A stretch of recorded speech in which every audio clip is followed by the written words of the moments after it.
In my experience, Jeremy, precious metals bull markets are led by gold. They're led by the fear buyer. They get kicked off because savers and investors are concerned about the deterioration of the purchasing power of domestic currencies, fiat currencies, in regular savings products. Gold moves first. When the move in gold allows producer margins to expand, the senior gold stocks move next, which is what we've just seen.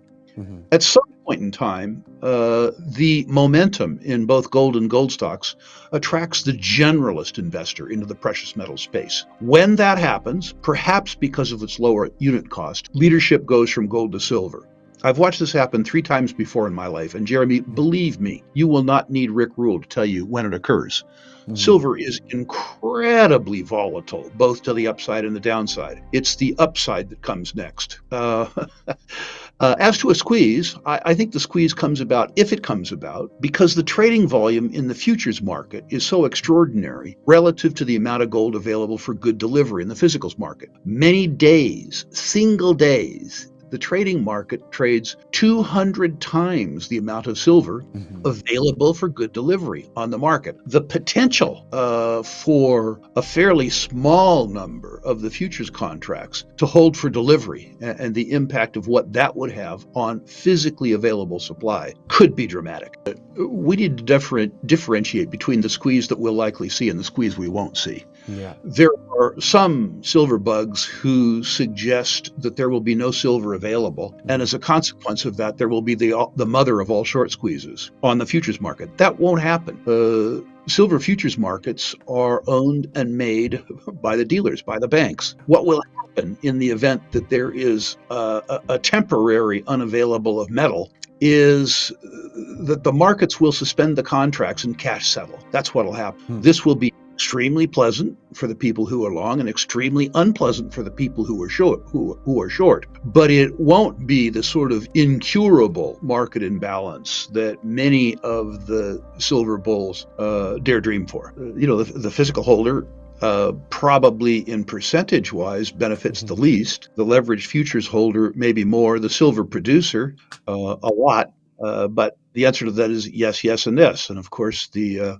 penalty is borne by those who didn't participate or heaven help them. Those who were. There is a real shortage of decent quality silver companies, and that's been noted in 3 prior bull markets. My friend Doug Casey described the circumstance where the generalist investor money comes in the silver equity space as trying to siphon Hoover Dam through a garden hose. There just aren't enough. And the big silver names are becoming less silver-centric. The go-to name in the last bull market was, of course, Ross Beatty's entry, Silver Standard, where over 50% of revenues are now gold revenues.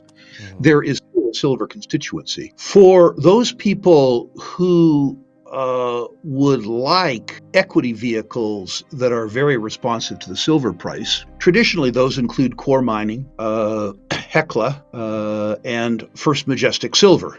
For people who want really high-quality silver names that are maybe less correlated to the silver market, one likely needs to look south of the border. One looks to Fresnillo. One looks to Peñoles, one looks to Buenaventura. Among the juniors, we had a great list at the conference. We had Aya Gold and Silver, a great small producer. We had Vizsla Silver. We had Abra Silver. Very, very, very small, but list of very high quality discoveries. Yes and yes. People time frame with regards to a coiled spring is painfully short for them. We could easily be in a 12 to 24 month pause. I think people need to understand that there's a lot of nervousness about a recession. And you can have production tightness in electricity if you have demand weakness in electricity without moving the price. And I think we're seeing this. Longer term, I think that uranium is a total coiled spring. What's important about the uranium equities, and we've talked about this on Kitco before, is increasing prevalence of a term market in uranium rather than a spot market of uranium, so that producers can lock in volume and price for as much as 30 years in the future, which should, over the next 5 years, lower the cost of capital, both debt capital and equity capital. And I don't think one person in 1,000 who is a uranium speculator understands the importance of the term market in uranium. And while we're on the topic of uranium, the the quarter that was just released by Cameco rivals the Newmont quarter. It was a Yeah. truly spectacular quarter, a quarter that had a lot of things to look at. Great free cash flow, despite the fact that Cameco's average selling price for the quarter was $57 in the spot market, where the price exceeded 70. Hmm. Well, that means when the short-term contracts roll over in favor of longer-term contracts, there's as much as $20 or $25 in gross selling price. No one knows how much margin. But the second thing it shows is that, at least so far, Cameco has managed the Westinghouse acquisition well, because the contribution of the Westinghouse assets into the Cameco income statement were spectacular. My nervousness about Cameco was always, could they, as miners, manage an engineering, processing, and construction firm? The last three quarters would suggest that the answer to that is a resounding yes. When you look at precious metals bull markets, Jeremy, they almost always begin the same way. They are led by gold. Gold is the fear metal. It is the asset that savers and investors turn to when they begin to lose faith in the purchasing power of fiat currencies, whether it's the dollar, the euro, or the yen. That initial bid is what starts the cycle. And the reason is simple. Gold doesn't have counterparty risk. It doesn't need a promise to be good. It doesn't rely on the solvency of a government or a bank. When you start to feel that the promises are weakening, you buy gold. This is precisely what we saw as central banks, particularly in the East, began aggressively buying gold in 2023, 2024, and into 2025. You'll remember there was a lot of frustration among Kitco viewers, and frankly, among many retail investors, that the gold price was moving higher, but the gold equities weren't following. Now that was easy to explain. The gold price was going up because of central bank demand, but central banks weren't buying equities. They weren't buying shares in Newmont or Agnico Eagle. They were buying bars, they were buying tons. So the physical gold market had a bid, while the equities market didn't. That's always the first stage. Gold gets bid up by fear buyers. Then, and only then, do you start to see the miners benefit. Because once gold establishes a new higher range and holds it, producer margins begin to expand. It takes time for that expansion to show up in financial statements, but when it does, it can be explosive. We saw that in spades last year and this year. Companies that were struggling with $1,800 or $2,000 gold suddenly found themselves producing at $2,700, $3,000, $3,200. Their costs didn't rise nearly as fast as the gold price, so their margins fattened dramatically. And when you have fat margins, you get fat-free cash flow. Look at the earnings blowouts. Take Newmont, for example. They had 8 bad quarters in a row in terms of sustaining costs and operational performance. What did they do? They sold off non-core assets, raised almost $5 billion in cash, and concentrated on their Tier 1 projects. The result? Spectacular operational improvement and billions on the balance sheet. Suddenly, they have the ability not only to fund sustaining capital, but to return money to shareholders. And they announce buybacks. For a sector long criticized for malinvestment and dilution, this was a sea change. And this is why, Jeremy, people at our conferences and in the broader investor base are beginning to realize you don't need to wait for a precious metals bull market. You're in one. It's not something off in the distance. It's here now. And the wealth creation in names like Agnico Eagle, Wheaton Precious Metals, Franco-Nevada, and yes, even some of the mid-tiers has been very real. Some of these stocks have doubled, even tripled, over the last 18 months. Now this is the second phase. Gold moves first, the majors move second. The third phase, and the one that gets really exciting, is when generalist investors begin to participate. When the headlines hit CNBC and Bloomberg, when your brother-in-law, who never bought a stock before, starts asking you about silver miners, that's when the move in silver begins. Silver always lags gold, but it always follows. And it follows with torque. I've lived through this 3 times in my career, and each time it was the same. Gold starts to move, gold stocks follow, and then the speculative fever jumps into silver. You'll know it when it happens. You won't need me to tell you. The volatility in silver is legendary. When it moves like no other metal. But here's the thing I want viewers to understand.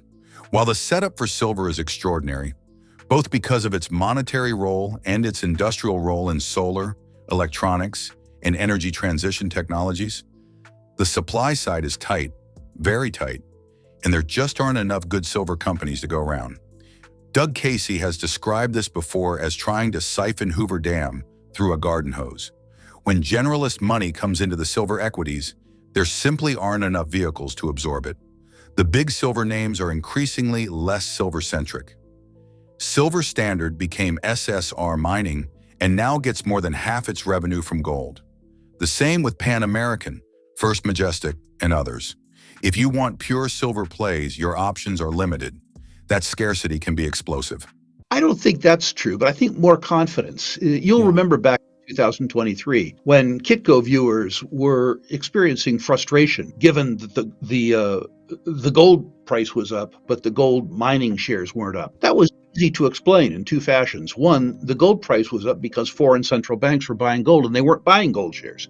So an asset class that had a bid was going up, while one that didn't have a bid was going down. In past bull markets, it has taken a while for the increase in the gold price to follow through to generate increased free cash flow among the gold miners.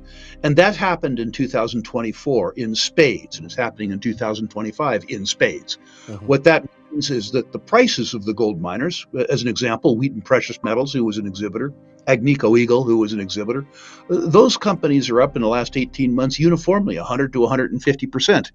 And it's follow through, I think, gold to the gold shares that attracted our attendees. The thesis is proven. They don't now have to feel like they have to wait for a gold bull market. They understand that they're in a precious metals bull market and that they're in it right now. I think that's true. And you mentioned the Newmont quarter. I mean, that blew out everybody's earnings estimates, including my own. And frankly, it blew out Newmont's own estimates. What Newmont did, and we talked about this, Jeremy, you and I, a year ago. Newmont had, prior to this quarter, 8 bad quarters in terms of sustaining cost performance. What Newmont did is they sold off virtually all of their second-tier assets. By the way, raising almost $5 billion in the process. But the other thing they did is free up management time and attention and sustaining capital to focus on their tier 1 projects. And the operating cost performance was absolutely spectacular. In addition to that, they added almost $5 billion in cash to the balance sheet. They can deploy some of this for sustaining capital, but they can also give some back to shareholders, which they've elected to do. They've decided that they're going to buy in stock, returning cash to shareholders by reducing the float. Spectacular result. And that has, that's the wealth has been spread around. With people like Dakota, the market is looking at the Barricks of the world, at the Newmonts of the world, and saying, what are they going to do with all this money? What are they going to do with all this high share price? How are they going to maintain their growth? Maybe they're going to. I would suspect both of those. That's a great comment. For the viewers who aren't familiar with this statistic, in the period 2000 to 2010, when the gold price went up 7-fold, the free cash flow per share of the gold miners actually declined. It was a decade of ridiculous malinvestment of capital. The management teams that presided over that dismal performance, have been thanked and excused. But the institutional investors and the management teams themselves have kept the mining companies on a very tight leash with regards to capital deployment. My suspicion is that as the metrics around gold companies' valuations increase in a bull market, and as investor concern about companies' ability to maintain or grow their production increases, then you will see increased investment activity, including increased merger and acquisition activity. So I think what you describe as the calm before the storm is completely accurate. My attendees to focused on the best names, the best of the best, the Agnicos of the world, the Francos, the Wheatons, give you surprising performance in a gold bull market with almost no operational risk. When we talk about silver, I always caution people about 2 things: volatility and narrative. Silver is the most schizophrenic metal I've ever known. It can be your best friend and your worst enemy, often in the same week. I've seen days where silver moves 10% up and 10% down in 24 hours. That's not a market for the faint of heart, But if you can stomach it, the torque is extraordinary. Now let's address something I know a lot of silver enthusiasts talk about: the short squeeze narrative. You've heard the phrase, the mother of all short squeezes. It's been floating around for decades, and while I think the potential for a squeeze is real, I also think it's important to separate fantasy from reality. Every single day, the futures markets trade hundreds of times more silver than exists for good delivery. On some days, it's 200x. That's insane leverage.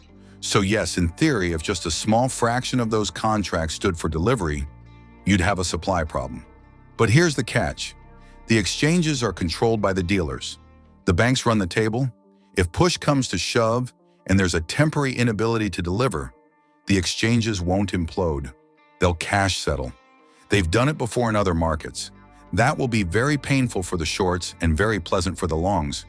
But it won't be the apocalyptic silver to infinity scenario that some imagine. That doesn't mean you shouldn't own silver. Quite the opposite. Silver has a dual role. It's monetary, like gold, and industrial, like copper. The demand drivers are broad and getting stronger.